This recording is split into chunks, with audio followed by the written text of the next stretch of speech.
مدعی حقوق بشرن چرا خف خون گرفتن و حرف نمیزنن؟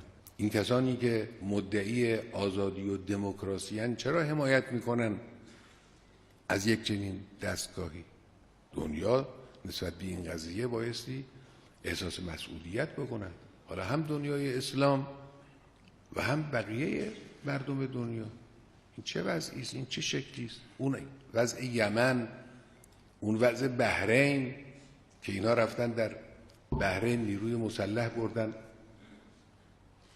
مردم بی پناه رو، مردم بی سلاح رو مورد آزار و شکنجه قرار میدن، مسجدشون رو خراب میکنن، خانهشون رو خراب میکنن، زندگیشون رو ناامن میکنن. اون در یمن که 10 ماه یا بیشتر اونجوری زندگی مردم رو به هم میریزن، خانه ها رو ویران میکنن، بمباران میکنن. این هم که حالا در داخل کشور خودشون.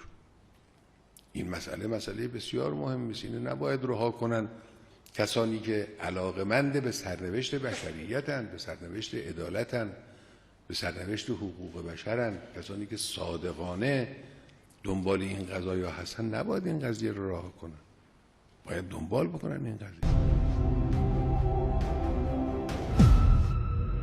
اینجا مرکز مقاومت هست.